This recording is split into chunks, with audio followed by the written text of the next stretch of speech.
नमस्कार मित्रों, हमारे YouTube चैनल पर आपका स्वागत है।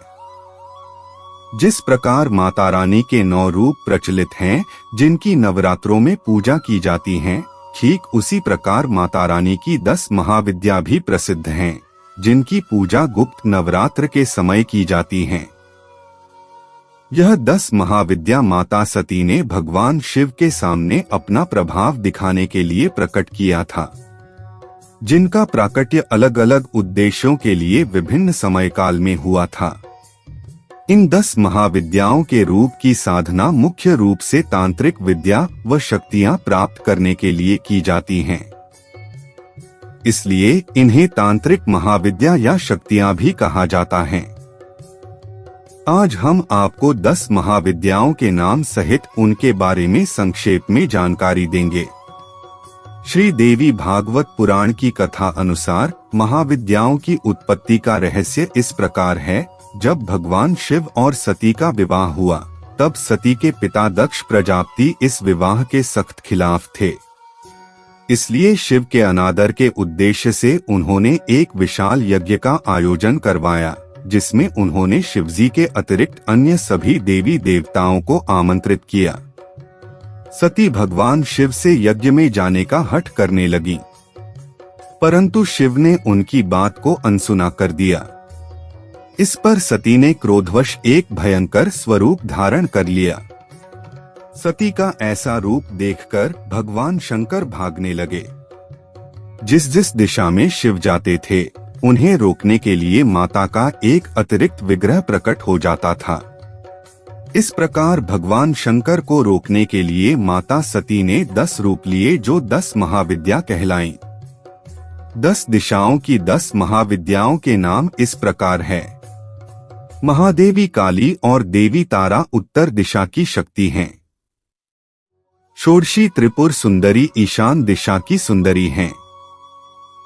देवी भुवनेश्वरी पश्चिम दिशा की महाविद्या हैं। श्री त्रिपुर भैरवी दक्षिण दिशा की महाविद्या हैं। माता छिन्नमस्ता पूर्व दिशा की महाविद्या हैं। भगवती धूमावती आग्नेय दिशा की देवी हैं। माता बगलामुखी दक्षिण दिशा की देवी हैं। भगवती मातंगी वायव्य दिशा की महाविद्या हैं। माता श्री कमला नैऋत्य दिशा की अधिष्ठात देवी हैं। काली महाविद्या। महाविद्या काली पहली महाविद्या मानी जाती हैं, जो मां सती के शरीर से प्रकट हुई थी। इनका रूप अत्यंत भीषण व दुष्टों का संहार करने वाला है। माता सती ने क्रोधवश सबसे पहले अपने सबसे भीषण रूप को प्रकट किया था, जो फुंफकार रही थी। देवताओं और दानवों के बीच हुए युद्ध में मां काली ने ही देवताओं को विजय दिलवाई थी। सिद्धि प्राप्त करने के लिए माता के इस रूप की पूजा की जाती है। मां काली का उल्लेख और उनके कार्यों की रूपरेखा चंडी पाठ में दी गई है। इनका वर्ण काला तथा खुले हुए अस्त व्यस्त बाल है। इनके 3 नेत्र, 4 हाथ तथा खड्ग राक्षस की खोपड़ी धारण की रहती है। इनके गले व कमर में राक्षसों की मुंडमाला तथा जीभ अत्यंत लंबी व रक्त से भरी हुई होती है। तारा महाविद्या। दूसरी महाविद्या सिद्धि मां तारा से प्राप्त होती है, जिन्हें श्मशान तारा के नाम से भी पुकारा जाता है। जो व्यक्ति मां तारा की आराधना करता है, उसका जीवन सदैव खुशियों से भर जाता है। उस व्यक्ति को मां तीव्र बुद्धि और रचनात्मक क्षमता प्रदान करती हैं। शत्रुओं को खत्म करने के लिए भी शमशान माता की पूजा होती है। देवी के इस रूप की आराधना करने पर आर्थिक उन्नति और मोक्ष की प्राप्ति होती है। पश्चिम बंगाल के बीरभूम जिले में तारापीठ है। इसी स्थान पर देवी तारा की उपासना महर्षि वशिष्ठ ने की थी और तमाम सिद्धियां हासिल की थी। तारा देवी का दूसरा प्रसिद्ध मंदिर हिमाचल प्रदेश की राजधानी शिमला में स्थित है। इनका रूप भी भीषण व दुष्टों का संहार करने वाला है, इसलिए इन्हें मां काली के समान ही माना गया है। माता रानी के इस रूप ने भगवान शिव को स्तनपान करवाया था, इसलिए इन्हें शिव की मां की उपाधि भी प्राप्त है। सतयुग में देवदानवों के बीच हुए समुद्र मंथन में जब अथाह मात्रा में विष निकला तो उसका पान महादेव ने किया, किंतु विष के प्रभाव से उनके अंदर मूर्छा छाने लगी। तब माता पार्वती ने तारा रूप धरकर उन्हें स्तनपान करवाया, जिससे शिवजी पर विष का प्रभाव कम हुआ। शक्ति का यह स्वरूप सर्वदा मोक्ष प्राप्त करने वाला तथा अपने भक्तों को समस्त प्रकार के घोर संकटों से मुक्ति प्रदान करने वाला है। चैत्र मास की नवमी तिथि और शुक्ल पक्ष के दिन तंत्र साधकों के लिए सर्वसिद्धिकारक माना गया है। त्रिपुर सुंदरी महाविद्या। त्रिपुर सुंदरी महाविद्या इन्हें ललिता, राजराजेश्वरी और त्रिपुर सुंदरी भी कहते हैं। त्रिपुरा में स्थित त्रिपुर सुंदरी का शक्तिपीठ है।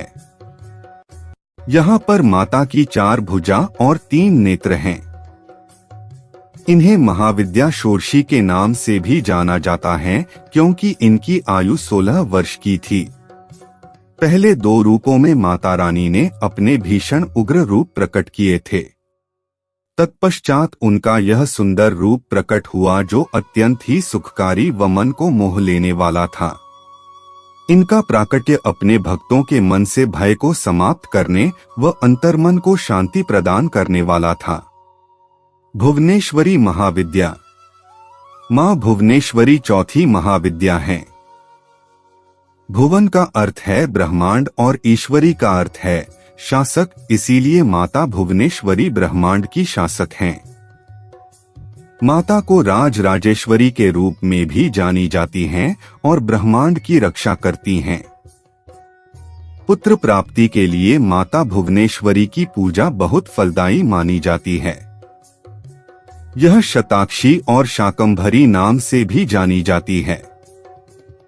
भुवनेश्वरी महाविद्या की आराधना से सूर्य के समान तेज ऊर्जा प्राप्ति होती है और जीवन में मान सम्मान मिलता है। भैरवी महाविद्या। महाविद्या भैरवी 5वीं देवी मानी जाती हैं। इनका रूप भी अत्यंत गंभीर व दुष्टों का संहार करने वाला है। अपने इस रूप के कारण इन्हें माता काली व भगवान शिव के भैरव अवतार के समकक्ष माना जाता है। तांत्रिक समस्याओं का एक ही साधन है मां त्रिपुर भैरवी। मां भैरवी की आराधना करने से विवाह में आई बाधाओं से भी मुक्ति मिलती है। भैरवी की उपासना से व्यक्ति को दुष्ट प्रभावों से मुक्ति मिलती है। इनकी पूजा से व्यापार में लगातार बढ़ोतरी और धन संपदा की प्राप्ति होती है। भैरवी देवी का एक क्रुद्ध रूप है, जो प्रकृति में मां काली से शायद ही अभिवाच्य है। देवी भैरवी भैरव के समान ही हैं, जो भगवान शिव का एक उग्र रूप है, जो सर्वनाश से जुड़ा हुआ है। इनका एक नाम चंडिका भी है, क्योंकि इनका प्राकट्य चंड व मुंड नाम के 2 राक्षसों का सेनासहित वध करने के लिए भी हुआ था। छिन्नमस्ता महाविद्या। 10 महाविद्या देवी छिन्नमस्ता का 6ठा स्वरूप है। उन्हें प्रचंड चंडिका के नाम से भी जाना जाता है। देवी छिन्नमस्ता का रूप मां के सभी रूपों में सबसे अलग है, क्योंकि इसमें देवी ने अपने एक हाथ में किसी राक्षस की खोपड़ी नहीं बल्कि अपना ही मस्तक पकड़े हुए खड़ी हैं। जब माता दुर्गा ने अपनी 2 सेविकाओं जया व विजया के साथ मंदाकिनी नदी पर स्नान करने गई थी, स्नान करने के पश्चात तीनों को भूख लगी।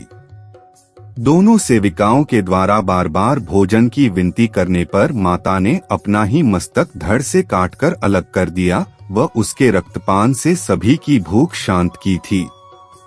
इनका स्वरूप कटा हुआ सिर और बहती हुई रक्त की 3 धाराओं से सुशोभित रहता है। इस महाविद्या की उपासना शांत मन से करने पर शांत स्वरूप और उग्र रूप में उपासना करने पर देवी के उग्र रूप के दर्शन होते हैं। छिन्नमस्तिके का मंदिर झारखंड की राजधानी रांची में स्थित है। कामाख्या के बाद यह दूसरा सबसे लोकप्रिय शक्तिपीठ है। धूमावती महाविद्या। महाविद्या धूमावती 7वीं महाविद्या मानी जाती हैं। इनका रूप अत्यंत दुखदायी, बूढ़ा, दरिद्र, व्याकुल व भूखा है। महाविद्या धूमावती का यह रूप शिवजी के श्रापस्वरूप विधवा भी हैं। इनके अवगुणों के कारण इसे अलक्ष्मी व ज्येष्ठा भी कहा जाता है। मां धूमावती प्रकृति में उनकी तुलना देवी अलक्ष्मी, देवी ज्येष्ठा और देवी नीरति के साथ की जाती है। ये तीनों देवियां नकारात्मक गुणों का अवतार हैं, लेकिन साथ ही वर्ष के एक विशेष समय पर उनकी पूजा भी की जाती है। धूमावती माता को अभाव और संकट को दूर करने वाली माता कहते हैं। इनका कोई भी स्वामी नहीं है। इनकी साधना से व्यक्ति की पहचान महाप्रतापी और सिद्ध पुरुष के रूप में होती है। ऋग्वेद में इन्हें सुत्रा कहा गया है। बगलामुखी महाविद्या। इस रूप में देवी एक मृत शरीर पर बैठी हुई अपने एक हाथ से राक्षस की जिह्वा पकड़े हुई हैं। एक बार सौराष्ट्र में भयंकर तूफान ने बहुत तबाही मचाई थी। तब सभी देवताओं ने मां से सहायता प्राप्ति की विनती की। यह देखकर मां का एक रूप हरिद्र सरोवर से प्रकट हुआ और इस तूफान को शांत किया। उसके बाद से ही माता रानी का बगलामुखी रूप प्रचलन में आया। बगलामुखी की साधना दुश्मन के भय से मुक्ति और वाक सिद्धि के लिए की जाती है। जो साधक नवरात्रि में इनकी साधना करता है वह हर क्षेत्र में सफलता प्राप्त करता है। महाभारत के युद्ध में कृष्ण और अर्जुन ने कौरवों पर विजय हासिल करने के लिए माता बगलामुखी की पूजा अर्चना की थी। मातंगी महाविद्या। महाविद्या मातंगी 9वीं महाविद्या मानी जाती हैं। महाविद्या मातंगी का यह रूप सबसे अनोखा है, क्योंकि आपने कभी नहीं सुना होगा कि भगवान को जूठन का भोग लगाया जाता हो, लेकिन महाविद्या मातंगी को हमेशा जूठन का भोग लगाया जाता है। महाविद्याओं में 9वीं देवी मातंगी वैदिक सरस्वती का तांत्रिक रूप है और श्री कुल के अंतर्गत पूजी जाती हैं। एक बार जब भगवान शिव व माता पार्वती विष्णु व लक्ष्मी का दिया हुआ भोजन कर रहे थे, तब उनके हाथ से भोजन के कुछ अंश नीचे गिर गए। उसी जूठन में से मां मातंगी का प्राकट्य हुआ। इसी कारण महाविद्या मातंगी के इस रूप को हमेशा जूठन का भोग लगाया जाता है। मतंग भगवान शिव का भी एक नाम है। जो भक्त मातंगी महाविद्या की सिद्धि प्राप्त करता है वह खेल, कला और संगीत के कौशल से दुनिया को अपने वश में कर लेता है। कमला महाविद्या। महाविद्या कमला 10वीं व अंतिम महाविद्या मानी जाती हैं। महाविद्या कमला लक्ष्मी के समकक्ष माना गया है, अर्थात यह एक तरह से माता लक्ष्मी का ही रूप हैं। इन्हें तांत्रिक लक्ष्मी भी कहा जाता है। मां का एक रूप मां लक्ष्मी भी हैं। इसी रूप को प्रदर्शित करने के लिए मां सती ने अपने कमला रूप को प्रकट किया था। मां कमला की साधना समृद्धि, धन संपत्ति, नारी, पुत्र की प्राप्ति के लिए की जाती है। महाविद्या कमला की साधना से व्यक्ति धनवान और विद्यावान हो जाता है। धन एवं सुंदरता की देवी जिनकी वजह से आज भी इंद्र को देवराज कहा जाता है, वे हैं देवी कमला। आशा है यह प्रस्तुति आपको पसंद आई होगी। वीडियो को ज्यादा से ज्यादा शेयर करें। देवी मां आप सब पर कृपा बताए रहे। कमेंट में जय माता दी लिखे।